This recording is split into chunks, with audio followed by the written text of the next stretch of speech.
Chronicles of Vylocia by Philip de la Sala. Chapter 1. It is understood that prior to this world's existence, there was nothing here at all. This is not so unique, as the universe is filled with mostly nothing after all. However, this point of the universe was particularly, for lack of a better term, bereft. It had an unusual tranquility about it, like a soft patch of grass under a shady tree or a clear pond with a perfectly still surface. Nothing existed here, and nothing had ever existed here. No planets, no asteroids, no clouds of gas, nothing at all, save the soft twinkling of the innumerable stars that encased this area like a jeweled eggshell. This is precisely why Wollenvar had chosen it for his resting place at the end of his great celestial journey.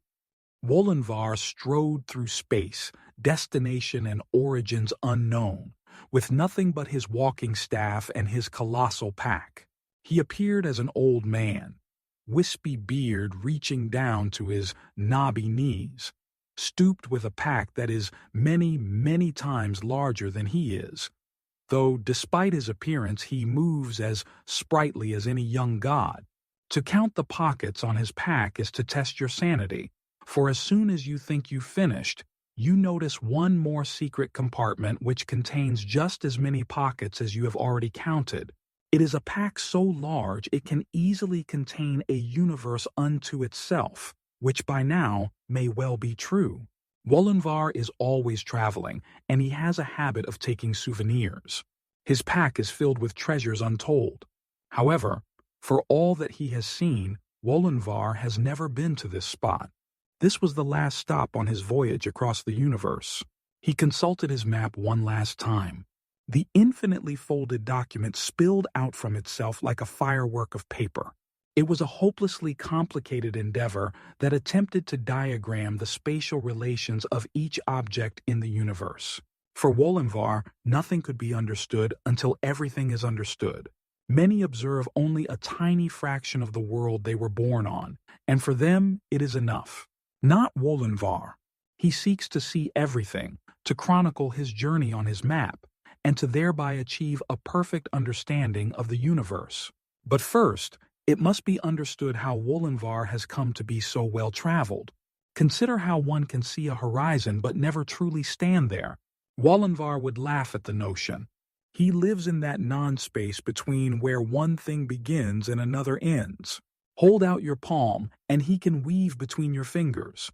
Look at the moon, and he can dance between the pale glow and the blackness of the night sky. It is for this reason that Wollenvar had yet to visit this area. This was his ultimate destination. He had surveyed and mapped all else. As he flitted from star to star, he was always aware of this void. It weighed on his mind in a way not dissimilar to how death weighs on the mind of mortals. Is it death that awaits him in this place? He was unsure. Once he crossed the threshold into this space, he would have nothing else to see. His long journey would finally be at an end. Would he finally achieve the understanding that he sought for so long? What would his purpose be then? For one who has been on the move nearly since the dawn of creation, a purposeless existence seemed like a kind of death itself. Nevertheless, it was not in his nature to avoid the unknown. With the momentum of eons carrying him forward, Wollenvar strode forward. Because this void had no horizons or boundaries to move through, Wollenvar was forced to walk. He did not mind. With all that his godly eyes had seen, Wollenvar recognized this place as wonderfully calm. He moved through this space with grace, his eyes taking in the inky blackness, his lips curling into a soft smile. Soon he reached the center of the void. He took out his map and made a note, and with that, his quest was complete. He waited for a beat. No great inspiration was revealed to him. Wollenvar was not bothered by this. He had learned that it is difficult to predict the reward of any great journey, and this was the greatest journey ever taken. Perhaps his reward was simple peace? Wollenvar thought that would do wonderfully, for he was tired. He shrugged his enormous pack off of his shoulders and settled down to sleep. It was not long before his snores reverberated through this place. Wolinvar was in a deep slumber when the god Dokajan observed him from a distance. He had been following Wolinvar for some time now, though with a pack so large and snores so powerful he could hardly miss him. He had heard tales of Wolinvar and his pack filled with wonders. Its very existence offended him. So many jewels of the universe, locked away. Should they not be free for the benefit of all, Wolinvar included? Dokajan did not know exactly what was inside the pack, but whatever it was, he decided, it should not be locked away in some hoard. That pack looked awfully heavy. The old one might even be grateful to Dokajan for liberating his back from such unwieldy weight. Dokajan had taken an interest in Wolinvar some time ago. He considered the two to be kindred spirits in a way. They were both compelled to act, though for different things entirely. While Wolinvar sought the endless horizons to wander for all time, Dokajan wanted nothing more than a vault door to be opened by his own wits. He is a hunter of impossibly rare beasts, a solver of riddles, a strategist, and while he is a god, he is also a slave to his own desires.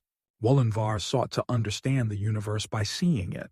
Dokajan seeks to unlock it and have it laid bare before him. Dokajan's eyes narrowed and he rubbed his chin. By all accounts, he had heard that Wolinvar was an amicable spirit, one who was known for helping others, provided he need not stray too far off of his path. He decided that no harm should come to the old one during his liberation. This was fine. Dokajan held no great love for violence, though one would be forgiven for assuming he did, considering his past deeds. His hands were far from bloodless, though they would remain clean today. He drew his sword and snuck up to the bag. It did not take long for Dokajan to reach the pack. He wasted no time in thrusting his blade into it. His sword was turned away. The bag's material held fast. Even with his incredible strength, his sword could find no purchase along the seams. He examined the material closely. It was a simple weave and the thread was fine, but it should not resist his considerable might so completely. There was some enchantment on the pack, though it was not clear what manner of magic protected it. When Dokajan sets his mind to something, he cannot be dissuaded or distracted. To him, once his object of desire has taken root in his mind, the rest of the universe ceases to exist. It is an expression of his godly might that his will become manifest and the universe be taken one step closer to his vision of a free and just existence. His eyes narrowed. This material was powerful, but Dokajan knew that nothing is so powerful as to resist the driving force of the universe. Nothing is permanent. All things change, including this pack. He tore a shred off of his sleeve and picked out some threads. Then he plucked out one of his eyelashes. Using the eyelash as a needle, he weaved the loose thread from his torn clothes into a section of Wolinvar's pack. Whatever enchantment that held the pack strong was disrupted, and so Dokajan, with one mighty thrust of his sword, split open the pack. And with this act, the tranquility was forever lost. Glittering stardust erupted from the split. A rainbow of cosmic gases hissed out in a constant stream. Mountain-sized asteroids of all composition streaked forth as the void was filled with swirling vortexes of dust that shone brilliantly against the blackness. Balls of fire and waves of icy wind surged all around Dokajan, who was quite impressed with this display. As he examined the bounties from Wolinvar's travels, a thought occurred to him. He departed from this place for a short time. When he returned, he was accompanied by another deity, Meldaru. "Here are the bounties from Wolinvar's travels," he said. "I have no doubt that this will be of interest to you. Such a variety of materials to work with, and all so close at hand." "It is good that you thought of bringing me here," Meldaru replied. "While you are known for your ability to break things apart, it is I who knows best how they fit together." Indeed, her presence alone began to bring order to the chaos that surrounded them, with hundreds of arms materializing from her, each hand grasping whatever was near and manipulating, examining, breaking down or recombining everything that they could reach. With her passing, piles of rocks became beautiful statues. A night's howling winter wind became a symphony at her command. Meldaru surveyed the scene. With such a variety of material at hand, she could have created anything that she desired. The choice was clear to her. She sought to create a new world. Meldaru possessed a great power of prescience. Merely by examining an object, she could see all it was and all it could be.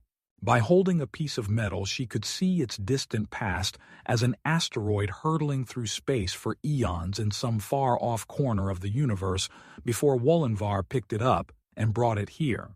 And she could see it resting in a new world of her creation for a long time still, until laboring hands pull it from the earth and forge it anew into tools and weapons and other goods, until each piece was discarded and rotting away to rust. A stone held a similar fate, becoming not tools, but the throne of a king. Though what king was unknown to her, Meldaru could see their stories and how they would fit into the history of this world, and like a weaver designing a tapestry, she could place each item exactly where it needed to be. Meldaru examined in her mind's eye a perfect world. She saw leagues of softly waving grasses growing atop rich soil. She saw mountains so breathtaking that the only sight that rivaled their magnificence was perhaps the views from the vistas they provided. She saw oceans with powerful waves and lakes with placid shores. She saw deeply rooted forests, ice-locked islands, and deserts of silken sand. But she did not wish to simply recreate the natural beauties of other worlds. She sought a land of contrasts, a land comforting and withholding, with light-drenched landscapes and darkly inspiring grottos. When her design was complete, Meldaru commenced her work. By her powerful hands, she combined the stardust to form one great star, the sun in the sky, for her world would not be one of darkness. Next, she gathered the metals and stones and fit them together to form a sphere, placing each landscape with utmost intention according to her vision. Then she inhaled deeply, drawing all of the dust and gases into her lungs. She blew carefully over the sphere to provide the earth and atmosphere. At last, she combined the fire and ice to provide the water and climate. With that, the world was created. But Meldaru's work was not done. Shortly after she had thought she was finished, her world began to tear itself apart. Great floes of ice were adrift in boiling seas, and mountains crumbled to gravel. Thunderous earthquakes ripped through the land as chunks of the world broke off and began to float away into space. Meldaru rushed to reform the world, but it was no use. The planet simply would not stay coherent. Meldaru needed to understand why this was happening. She watched closely as the product of her work shuddered. The world, it seemed, resisted its own creation. It did not lack for any component, and she knew that she had been strongly built. There was no reason for it to fall apart like this. No reason. There is no reason, Meldaru said to herself. Then she understood. A crafted object needs no reason to fall apart. What it needs is a reason to stay together. One can arrange a patchwork quilt in any pleasurable manner, but without stitching it remains a pile of fabric. Meldaru had arranged the pieces of the world together, but neglected to provide a means for which it should remain intact. Meldaru had long desired to create a world, and she would not be dissuaded by the first complication. But how could she realize her vision when her vision balked against its own creation? When Meldaru was pondering this, she noticed a large object approaching her work. It was an asteroid, but it was not one that came from Wollenvar's pack. It had just drifted through space on its own accord, through space which previously no matter at all had ever existed since the beginning of time. Perhaps it was drawn by all of the activity, or perhaps it was a simple cosmic chance that the first mass to drift through was when Meldaru was assembling the world.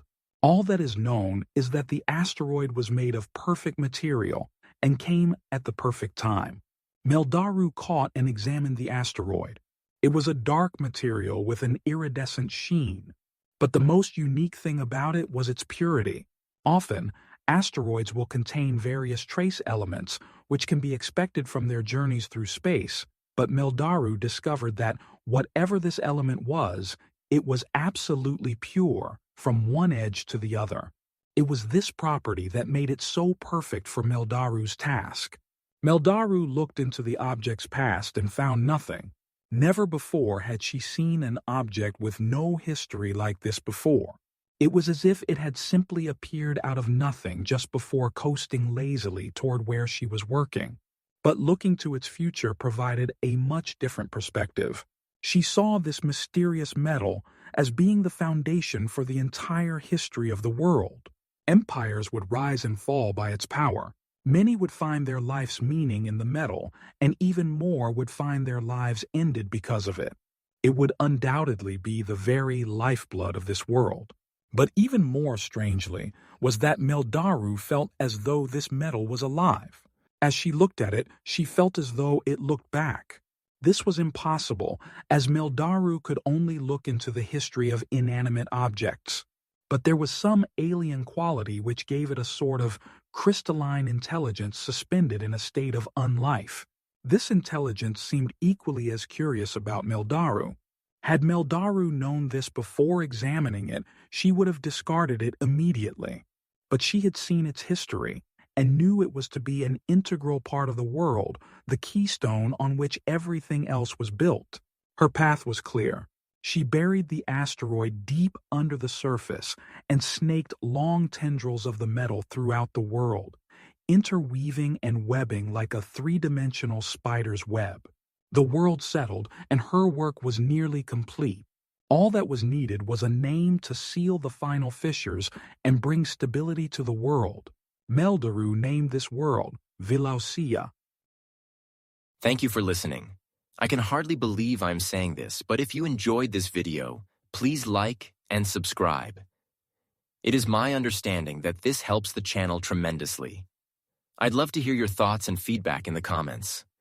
Never forget, there are more stories waiting to be told, always and forever. Thank you.